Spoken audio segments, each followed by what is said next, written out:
హే guys, మొన్న చెప్పినట్టుగానే CA final DT and IDT మీద నా ఓన్ నోట్స్ ప్రిపేర్ చేస్తా అన్నా కదా. So each and every topic మీద ప్రిపేర్ చేస్తా అన్నప్పుడు నాకు ప్రీవియస్ అటెంప్ట్స్ అన్నీ చూసి నాకు మైండ్లో ఫస్ట్ ట్రైక్ అయిన పార్ట్ ఏంటంటే మన practical points and practical chapters మీద ఎవ్రీ టైం మనం ప్రాక్టీస్ చేస్తాం, అన్నీ చేస్తాం. బట్ థియరీ పార్ట్స్ వచ్చేటప్పటికి ఎగ్జామ్లో అది ఈక్వల్లీ స్కోరింగ్, బట్ మనం దాన్ని ఏంటంటే ఇగ్నోర్ చేస్తాం, ఎందుకంటే మనకు ఆ థియరీ పార్ట్ చదివా అంత టైం ఉండదు first thing. And board book వచ్చేసి చూస్తే మీకు అది చాప్టర్ హెవీ, చాలా హెవీగా ఉంటుంది. అండ్ నేను కూడా అలాగే ఇగ్నోర్ చేసేవాడిని. బట్ యాక్చువల్లీ నా ప్రీవియస్ అటెంప్ట్స్ ఎక్స్పీరియన్స్ ప్రకారం నేను చూసింది ఏంటంటే థియరీ పార్ట్స్ కూడా ఈక్వల్లీ ఇంపార్టెంట్. అండ్ అది చాలా సింపుల్ అనమాట ఆన్సర్స్ అన్నవి. మనం కాంప్లికేటెడ్గా రాయక్కర్లేదు, దాని గురించి ఎక్కువ ఆలోచించక్కర్లేదు. అండ్ ఎగ్జామ్లో కూడా వెరీ టైం టేకింగ్ కాదు. సో అందుకని ఈరోజు అలా నేను తీసుకున్న టాపిక్స్లో ఐడిటీలో కస్టమ్స్లో రిఫరెన్స్ చాప్టర్ అనమాట. ఇది నేను కస్టమ్గా ప్రిపేర్ చేసిన నోట్స్, అంటే నా ఓన్గా ప్రిపేర్ చేసిన నోట్స్. ఇది completely based on ICI material. అది సింప్లిఫైడ్ చేసి మనకి టాపిక్స్ రిపిటేషన్ లేకుండా all topics and all questions cover అయ్యే టైప్లో రెడీ చేసుకున్న మాన్యువల్ అనమాట ఇది. సో ఈ టాపిక్ మీద ఈరోజు డిస్కస్ చేసుకుందాం. రిఫండ్ అనేది 3 కేసెస్లో వచ్చే ఛాన్స్ ఉంది. ఈధర్ ఎక్సెస్ డ్యూటీ పే చేసినప్పుడు, ఎక్సెస్ ఇంట్రెస్ట్ పే చేసినప్పుడు, and IGST on exported goods ఒక కేసు. అండ్ అదే కేసు సేమ్ కన్సిడరేషన్లోనే ఇన్ కేస్ ఐజిఎస్టీ పే చేసి ఉండకపోతే కనుక ITC on those exported goods అనమాట. సో ఈ 3 అమౌంట్స్ మాత్రం మనకు రిఫండ్ వచ్చే ఛాన్స్ ఉంది. ఈ రిఫండ్ వచ్చే ఛాన్స్ ఉన్న కేసెస్లో ఎవరెవరు అప్లై చేయొచ్చు? Either the person who has actually paid the duty, importer or exporter. Or another case వచ్చి the person who has borne the tax. Borne the tax అంటే అల్టిమేట్ కన్జ్యూమర్ అనమాట. సో ఎవరైతే ఆ గూడ్స్ చివరిగా కన్జ్యూమ్ చేశారో వాళ్ళు apply చేయొచ్చు. So generally application of refund అనేది 1 year డ్యూ డేట్. అది within 1 year from the relevant date అనమాట. ఇక్కడ రెలవెంట్ డేట్ అన్న కాన్సెప్ట్లో డిఫరెంట్ సినారియోస్ ఉంటాయి, అండ్ ఈ సినారియోకి ఒక రెలవెంట్ డేట్ ఉంటుంది. ఇన్ కేస్ ఆఫ్ ఎక్స్పోర్టర్ అనుకోండి, ఎక్స్పోర్టర్ ఆర్ ఇంపోర్టర్ అయితే కనుక పేమెంట్ డేట్, అక్కడ నో ఇష్యూస్ మనకి. Or in case of consumer అయితే కనుక date of purchase of goods. Next వచ్చి ఈ రెండు కాదు, రిఫండ్ అప్లికేషన్ అసలు అప్లై చేయలేదు, ఆ కేసెస్లో కూడా మనకి రిఫండ్ వచ్చే ఛాన్స్ ఉంది. ఒకటి, కస్టమ్స్ ప్రకారంగా మనకి పర్మనెంట్ ఎగ్జామ్షన్ అన్న నోటిఫికేషన్ వచ్చింది అనుకోండి, ఆ నోటిఫికేషన్ బేస్ మీద రిఫండ్ రావచ్చు. So with in 1 year from that notification అనమాట. నెక్స్ట్ పాయింట్ వచ్చి ఈధర్ ఏదైనా ఈ అప్పీల్ ఫైల్ చేయడం కానీ, ఎలాంటి కోర్ట్ ఆర్డర్ ఆర్ డిగ్రీ ఏమైనా ఫైల్ అయ్యి దాని జడ్జ్మెంట్ ఆ కోర్ట్ ఆర్డర్ వచ్చి ఉంటే కనుక ఆ కోర్ట్ ఆర్డర్ బేస్ మీద రిఫండ్ అరైజ్ అయ్యి ఉంటే ఆ రిఫండ్ వచ్చి within 1 year from the date of that order అనమాట. సో ఈ యాక్చువల్ పేమెంట్ ఆఫ్ డ్యూటీ అన్న కేసెస్ రాదు అప్పుడు, in case of any order or any appeal మీద జడ్జ్మెంట్ వచ్చి ఉంటే కనుక. So these are the different time line అనమాట.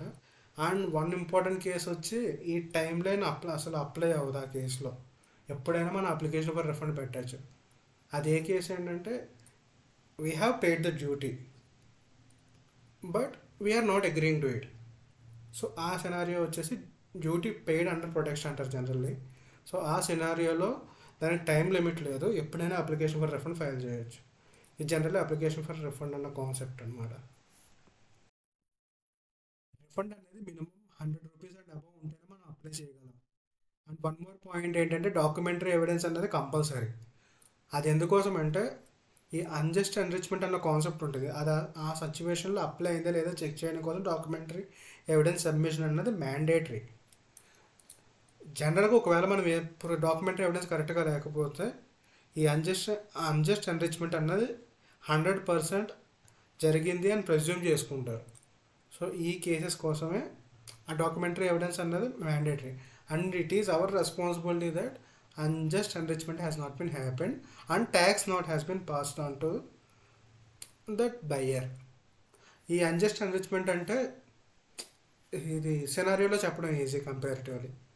ఫర్ ఎగ్జాంపుల్ నేను ఒక ఇంపోర్టర్ని, నేను ఒక 1000 రూపీస్ పెట్టి ఒక గూడ్ ఇంపోర్ట్ చేసుకున్నా అండ్ ఆ గూడ్ వచ్చేసి నాకు 250 రూపీస్ ఇంపోర్ట్ డ్యూటీ పే చేస్తే ఆ గూడ్ నాకు రిలీజ్ అయింది. సో నేనేం చేస్తాను, ఈ 1250 రూపీస్ మీద నా మార్జిన్ యాడ్ చేసుకుని కస్టమర్కి టోటల్ 1500కి అమ్మేసా. So the tax insurance which I have paid has been passed on to the buyer who has bought the goods from me కదా.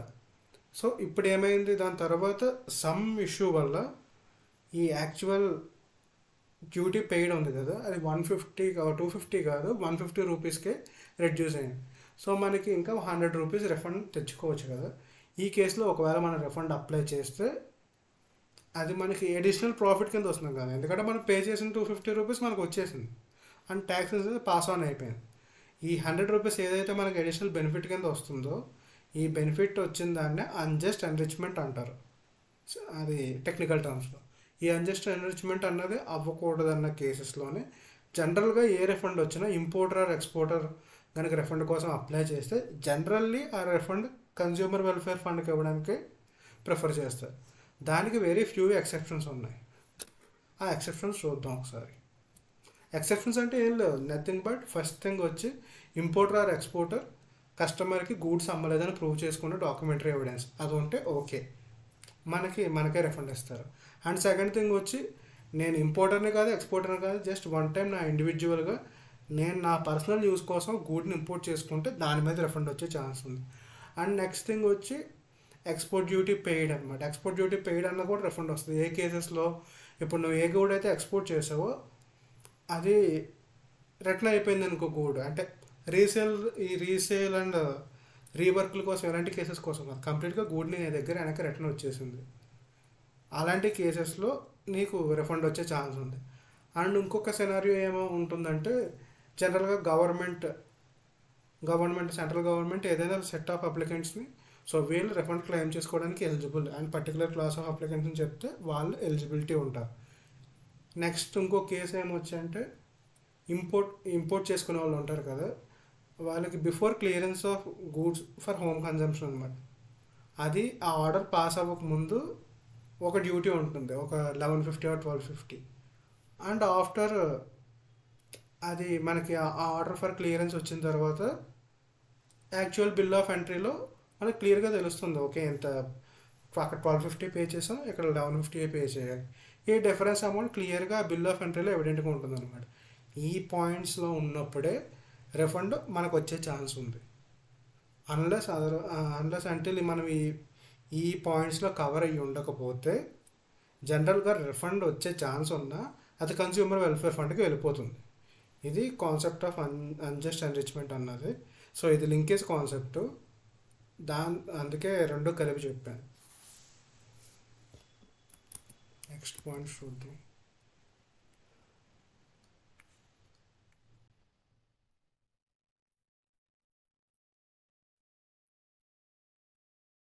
సో మీకు ఈ డాక్టర్ ఆఫ్ అన్జస్ట్ ఎన్రిచ్మెంట్ అంటే చెప్పాను కదా. సో ఈ కాన్సెప్ట్ ఫస్ట్ అక్కడ పాయింట్ ఆల్రెడీ మనకి ఇందాక చెప్పిన మ్యాటర్లో అప్లికేషన్ ఫర్ రిఫండ్ అన్న కాన్సెప్ట్ దగ్గర it is presumed that unjust enrichment happens in each and every case అన్న టైప్లో ఉంటుంది అనమాట. సో ఆ కేస్ అక్కడ అన్జస్ట్ ఎన్రిచ్మెంట్ కాన్సెప్ట్ కూడా తెలియదు అలాగ వచ్చింది కాబట్టి ఫస్ట్ ఆ టాపిక్ ఎక్స్ప్లెయిన్ చేశాను. నెక్స్ట్ ఇది వచ్చి processing of refund claim and exceptions unjust enrichment. నీకు రిఫండ్ వస్తుందంటే అది అన్జస్ట్ ఎన్రిచ్మెంట్కి ఎక్సెప్షన్ కింద కేసే కదా. సో జనరల్ అది. సో రెండాట్లకి మీరు ఐసీఏ బుక్ చెక్ చేసుకున్న 2 సెపరేట్ టాపిక్స్ కింద ఉంటే exact same point each and every point same ఉంటుంది. జనరల్ సినారియోస్లో కన్జ్యూమర్ వెల్ఫేర్ ఫండ్కి వెళ్ళిపోద్ది, అదర్ సినారియోస్లో కింద మెన్షన్ చేసిన సినారియోస్లో మాత్రం మనకి రిఫండ్ మన అకౌంట్స్కి వస్తుంది, importer ఎక్స్పోర్టర్కి.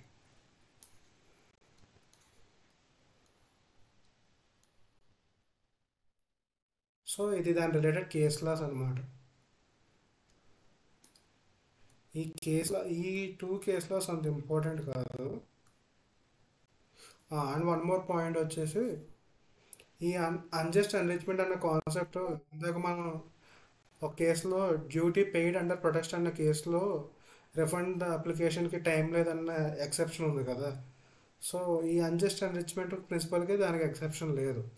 Even though you have paid the duty under protest, this principle still gonna apply అనమాట. సో ఈ కేసులో ఒకటి ఇంపార్టెంట్ కంపారిటివ్ అంటే అన్జస్ట్ ఎన్రిచ్మెంట్లో. ఈ ఫస్ట్ కేసులో అన్నది మీకు మెయిన్ ఇంపార్టెంట్ పాయింట్స్ అయితే ఏమి లేవు. జనరల్గా అయితే కన్జ్యూమర్ వెల్ఫేర్ ఫండ్కి వెళ్ళిపోతుంది. ఆర్ఎల్స్ మన ఎక్సెప్షన్లో ఉంటే కనుక మనకు వస్తుంది. ఇది దాని జిస్ట్ అనమాట. ఈ సెకండ్ దాంట్లో మాత్రం ఆ point main, duty paid under protest అన్న కేసుకు కూడా ఈ అన్జస్ట్ ఎన్రిచ్మెంట్ అన్నది అప్లై అవుతుంది. సో జనరల్లీ అన్జస్ట్ ఎన్రిచ్మెంట్ అన్నది జనరల్గా అప్లై అయిపోతుంది.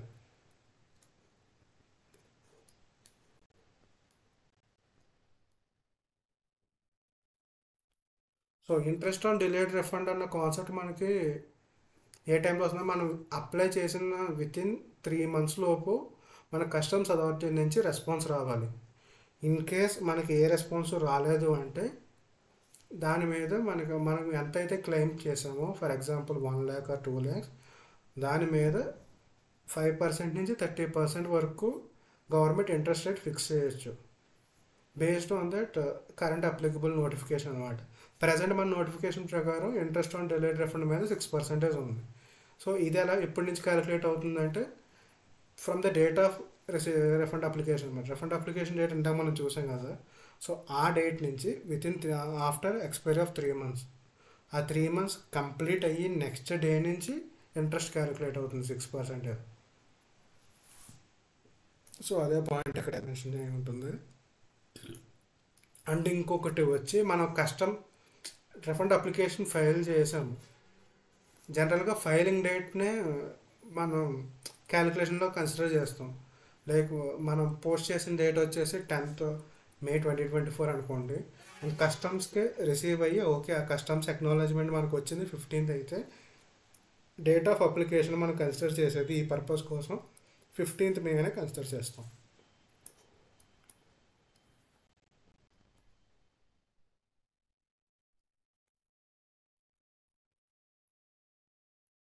సో ఇన్ కేస్ ఇందాక చెప్పిన డిఫరెంట్ డేట్స్ చెప్పిన సినారియోలోనే రిఫండ్ క్లెయిమ్ అప్లికేషన్ అనే కాదు, జనరల్గా ఆర్డరబుల్ రిఫండ్ వచ్చినా కూడా సేమ్ అప్లికబిలిటీ ఉంటుంది. అండ్ మెయిన్ పాయింట్ ఏంటంటే ఈ రిఫండ్ మీద ఇంట్రెస్ట్ అన్న concept only custom duty pay చేసిన దాని మీద ఉంటుంది. ఇన్ కేస్ మనం ఈ గూడ్స్కి ఎనీ సెక్యూరిటీ ఫర్నిష్ చేసామనుకో, బాండ్ అలాంటివి ఫర్నిష్ చేసామనుకోండి, దాని మీద ఇంట్రెస్ట్ అనేది అప్లికబుల్ కాదు. ఇది జనరల్గా రిఫండ్స్ మీద ఉన్నది. అండ్ ఈ రిఫండ్స్లో నెక్స్ట్ 2 సెపరేట్ సెట్స్ ఉన్నాయి. Refund on import duty in certain cases, అన్ని కేసెస్లోనే కాదు. సో ఆ కేసెస్ ఏంటనేది ఇచ్చారు. ఎక్స్పోర్ట్ డ్యూటీ మీద రిఫండ్ కేసెస్ ఉన్నాయి, ఇంపోర్ట్ డ్యూటీ మీద రిఫండ్ కేసెస్ ఉన్నాయి. అంతే, ఈ 2 టాపిక్స్ అయిపోతే ఈ చాప్టర్ క్లియర్. అది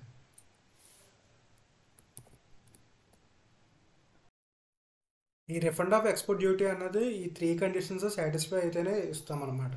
ఫస్ట్ థింగ్ వచ్చి goods are returned other than by way of resale, ఈ ఫస్ట్ పాయింట్. అండ్ నెక్స్ట్ వచ్చేసి goods are to be reimported within 1 year. ఈ రెండింటికంటే మెయిన్ ఇంపార్టెంట్ కండిషన్ అది బోత్ రిఫండ్ ఆఫ్ ఎక్స్పోర్ట్ డ్యూటీకి apply అయ్యేది, import డ్యూటీకి apply అయ్యేది.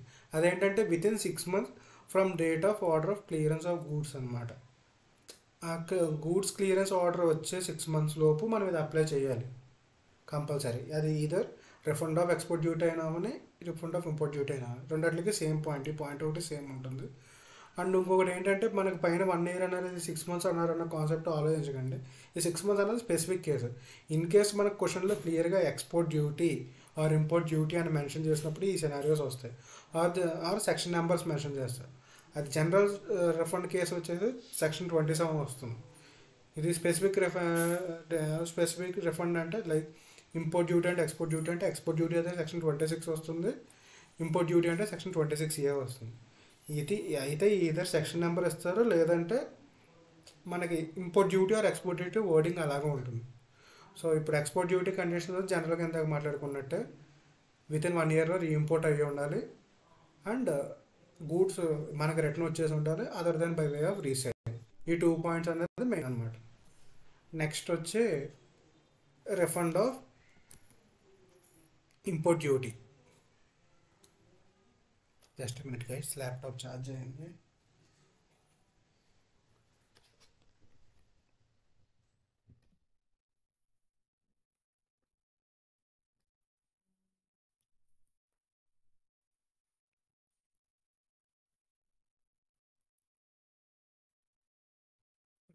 Import duty. So refund of import duty కొంచెం పాయింట్స్ ఎక్కువ. First scenario either goods defective అయినప్పుడు ఆర్ మన రిలవెంట్ స్పెసిఫికేషన్స్కి మ్యాచ్ అవ్వనప్పుడు. సెకండ్ పాయింట్ వచ్చి goods are used for some kind of offence అన్నమాట, ఇది సెకండ్ పాయింట్. థర్డ్ వచ్చి గూడ్స్ ఆర్ ఈదర్ డిస్ట్రాయిడ్ ఒకటి, లేదు అంటే ఎక్స్పోర్టర్ ఆర్ ఇంపోర్టర్ ఆ గూడ్స్ మీద తన టైటిల్ వదిలేసుకున్నారు, రిలంక్విష్మెంట్ ఆఫ్ టైటిల్ అనమాట. ఆర్ ఇంకో కేసు ఏంటంటే అది కమర్షియల్గా అమ్మడానికి పనికిరాకుండా చేస్తారు. ఈ 3 కేసెస్ అంటే కమర్షియల్లీ రెండర్డ్ యూజ్లెస్, ఈ కేసెస్ జనరల్గా ఈ కేసెస్లో మనకి రిఫండ్ డ్యూటీ వస్తుంది. అండ్ ఇంకొక పాయింట్ ఏంటంటే డ్యూటీ డ్రాబ్యాక్ క్లెయిమ్ చేసి ఉంటే కనుక ఈ refund of import duty concept రాదు. ఈ 2 కాన్సెప్ట్లో ఏదో ఒకటే. ఇంకొక పాయింట్ ఏంటంటే ఈ relinquishment of title or goods destroyed case or commercially rendered uses అన్నది within 30 days from date of clearance of goods for consumption అనమాట. అది జరిగితేనే ఇది అప్లికబుల్ ఉంటుంది. అండ్ నెక్స్ట్ ఇంకో పాయింట్ వచ్చి నో డ్యూటీ డ్రాబ్యాక్ క్లెయిమ్. ఈ 2 పాయింట్స్ అన్నది కొంచెం గుర్తుంచుకోవాలి స్పెసిఫిక్గా, 30 days అన్న కండిషన్. అండ్ ఈ 30 days అన్నది కూడా సఫిషియంట్ కాజ్ ఉంటే అప్ టు 3 months వరకు ఎక్స్టెండ్ అవుతుంది by taking that principal commissioner chief commissioner permission తీసుకుని ఎక్స్టెండ్ అవుతుంది అనమాట. నెక్స్ట్ పాయింట్ వచ్చి మనకి ఇందులో కూడా ఈ రిఫండ్ ఆఫ్ ఇంపోర్ట్ డ్యూటీ అన్నది పెరిషబుల్ గూడ్స్ మీద అప్లికబుల్ ఉండదు. అది జనరల్లీ అది మిస్ అవుట్ అవుతాం, ఆ పాయింట్ ఒకటి important.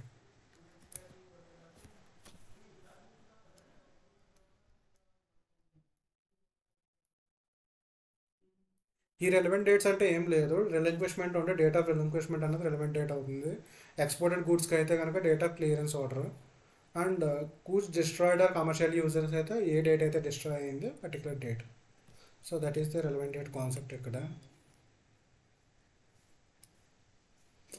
And one more scenario, ఇది ఎగ్జామ్లో కూడా అడిగారు నాకు తెలుసు 1 or 2 attemptsలో. Refund claim cannot be a substitute for an appeal అనమాట.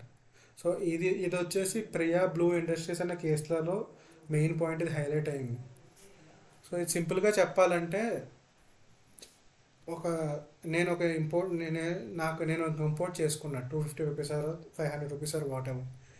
ఇంపోర్ట్ చేసుకున్న తర్వాత నేను పే చేసిన ఇంపోర్ట్ డ్యూటీ మీద నాకు ఇది కరెక్ట్ కాదు, నాకు 250 వస్తుంది నా క్యాల్కులేషన్ ప్రకారం అన్నది నువ్వు జనరల్లీ ఏం చేయాలి, వితిన్ 60 daysలో అప్పీల్ చేయాలి. అది కస్టమ్స్ యాక్ట్ ప్రకారం వితిన్ 60 daysలో అప్పీల్ అనేది ఫైల్ అవ్వాలి. ఫస్ట్ పాయింట్, ఆ అప్పీల్ ఫైల్ చేయలేదు నేను. అండ్ 1 year తర్వాత వితిన్ 1 yearలో రిఫండ్ అప్లికేషన్ మాత్రం అప్లై చేశాను. 80 daysకో సంథింగ్ ఎప్పుడో అప్లై చేశాను. అండ్ ఈ ఇనీషియల్ ఆర్డర్ వచ్చినప్పుడు డ్యూటీ పే చేశాను. సో ఇది వీళ్ళ ప్రియా బ్లూ ఇండస్ట్రీస్ కంటెన్షన్ ఏంటంటే ఈ కేసులో నేను రిఫండ్ అప్లికేషన్ చేశాను కాబట్టి నాకు రిఫండ్ ఇచ్చి తీరా నేను అప్పీల్ చేసినట్టే అన్న కంటెన్షన్ వాళ్ళ పాయింట్ ప్రియా బ్లూ ఇండస్ట్రీస్ది. సుప్రీంకోర్టు క్లియర్గా చెప్పింది ఏంటంటే appeal is entirely different from the refund application అనమాట. అప్పీల్ ఫైల్ చేసినంత మాత్రం రిఫండ్ అప్లికేషన్ ఫైల్ చేసినంత మాత్రం అప్పీల్ ఫైల్ చేసినట్టు కాదు. Both are completely different. So ఈ కేసు మీద మనకు 2-3 క్వశ్చన్స్ ఉన్నాయి. ఈ కేసులో నాకు కొంచెం అంటే మిగతా క్వశ్చన్స్ అన్నీ ఇక్కడ రిలేటెడ్ క్వశ్చన్స్ అని చెప్పి పెట్టాను కదా ఈచ్ టాపిక్ పక్కన. సో మీరు ఆ క్వశ్చన్ పర్టికులర్గా చదవక్కర్లేదు. ఏ టాపిక్ దగ్గర ఏ క్వశ్చన్ పెట్టానో ఆ క్వశ్చన్ మీరు ఆ టాపిక్ చదివితే ఆ క్వశ్చన్స్ కవర్ అయిపోతాయి ఆటోమేటిక్గా. ఇది ఒక్కటి బ్రీఫ్గా డిస్కస్ చేద్దామని చెప్పి ఇక్కడ పెట్టింది క్వశ్చన్ నెంబర్ 7.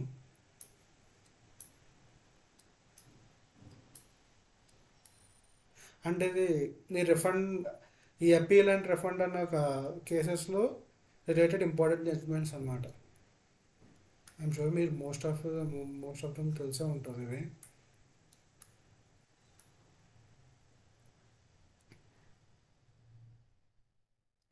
ఈ కేసు సింపుల్ జిస్ట్ చెప్పాలంటే ఆ పర్టికులర్ ఇంపోర్ట్స్ యాక్మే సేల్స్ ఇంపోర్ట్స్ అనేది 12 lakhs డ్యూటీ పే చేయమని చెప్పింది కస్టమ్స్. వాళ్ళు డైరెక్ట్గా పే చేస్తారు వితౌట్ ఫైలింగ్ ఎనీ అపీల్ అనమాట. ఫస్ట్ అయితే పేమెంట్ చేశారు and next after 6 months refund claim చేశారు ఆ డిఫరెన్స్ అమౌంట్కి 4 lakhs or 8 lakhs refund claim చేశారు. వీళ్ళ కంటెన్షన్ ఏంటంటే మేము ఆల్రెడీ రిఫండ్ క్లెయిమ్ చేసాం కాబట్టి ఆ ఒరిజినల్ ఆర్డర్కి అపీల్ చేసేసినట్టు. ఇందాక ఈ ఫ్యాక్ట్స్ ఆఫ్ ద కేస్ వచ్చి similar to Priya Blue industries అన్నది సేమ్ సినారియో అనమాట రెండోని. సో ఆ కేసు ప్రకారంగా ఈ కేసు కూడా సో ఇక్కడ మనకి యాక్మే సేల్స్ కంటెన్షన్ ఉన్నది రాంగ్ అన్నట్టుగా మనం మెన్షన్ చేసేస్తే అయిపోతుంది. సేమ్ టు సేమ్ అది జస్ట్ ఆ రెఫరెన్స్ ఇవ్వాలి మనం. Priya Blue this case scenario and the facts of the case are similar to Priya Blue Industries and as per the judgement given in that appeal refund application cannot be treated as a substitute for an appeal. సింపుల్గా చెప్పాలంటే ఆ question ఇది. And next ఇది కూడా నాకు కొంచెం ఇంట్రెస్టింగ్గా అనిపించింది. మనకి క్వశ్చన్ కాన్సెప్ట్లో కవర్ అయింది కాదు. సో ఈ క్వశ్చన్ కొంచెం ఇంట్రెస్టింగ్గా అని పెట్టాను. ఈ క్వశ్చన్ వచ్చి అన్జస్ట్ ఎన్రిచ్మెంట్ రిలేటెడ్ అనమాట. So facts of the case చూసుకుంటే ఎక్స్ లిమిటెడ్ క్యాపిటల్ గూడ్స్ని ఇంపోర్ట్ చేసుకుంది అండ్ ఆ ఇంపోర్ట్ డ్యూటీ పే చేసిన దాని మీద రిఫండ్ క్లెయిమ్ చేసింది. సో అండ్ కస్టమ్స్ డ్యూటీ ఏమో ఇది అన్జస్ట్ ఎన్రిచ్మెంట్ కేసు ఇది అని చెప్పి అంటుంది. ఎక్స్వైజెడ్ లిమిటెడ్ కంటెంట్ ఏంటంటే మేము ఈ గూడ్స్ని ట్రాన్స్ఫర్ చేయలేదు, సేల్ చేయలేదు. సో ఈ గూడ్స్ మా దగ్గర ఉన్నాయి కాబట్టి ఇది అన్జస్ట్ ఎన్రిచ్మెంట్లోకి రాదు అన్నది వాళ్ళ కంటెన్షన్. మనం అది ఎందుకు వస్తుంది అన్నది క్లియర్గా చెప్పాలి. సింపుల్గా చెప్పాలంటే క్యాపిటల్ గూడ్స్ని మన యాక్చువల్ ప్రొడక్షన్లో వాడతాము. సో ఫినిష్డ్ గుడ్ కాస్ట్లో మన క్యాపిటల్ కాస్ట్ కూడా ఇంక్లూడ్ అయ్యి ఉంటుంది అండ్ ఆ ఫినిష్డ్ ప్రొడక్ట్లో ఆ వాల్యూ ఇంక్లూడ్ అయ్యి ఉంటుంది. So who ever purchase that finished product automatically takes away our tax incidence అనమాట. సో అది పాస్ ఆన్ అయిపోయింది. సో అది పాస్ ఆన్ అయిపోయింది కాబట్టి ఇది అన్జస్ట్ ఎన్రిచ్మెంట్ కేసు అన్నట్టుగా మనం కంక్లూడ్ చేస్తే క్లోజ్. అండ్ ఈ రిమైనింగ్ కేసెస్లో క్వశ్చన్స్ ఉన్నాయి కదా పాయింట్స్, మన ఐసిఐ బోర్డ్ బుక్లో ఉన్న 11 క్వశ్చన్స్ నేను ఈచ్ కాన్సెప్ట్కి ఏ క్వశ్చన్స్ రిలవెంట్ అన్నది అక్కడే మెన్షన్ చేశాను. ఒకవేళ మీకు ఇది నచ్చి ఒకవేళ ఈ మెటీరియల్ మీకు కావాలనుకుంటే కనుక కామెంట్ చేయండి, నేను మీ మెయిల్ ఐడికి ఫార్వర్డ్ చేస్తాను. Okay, thank you, bye.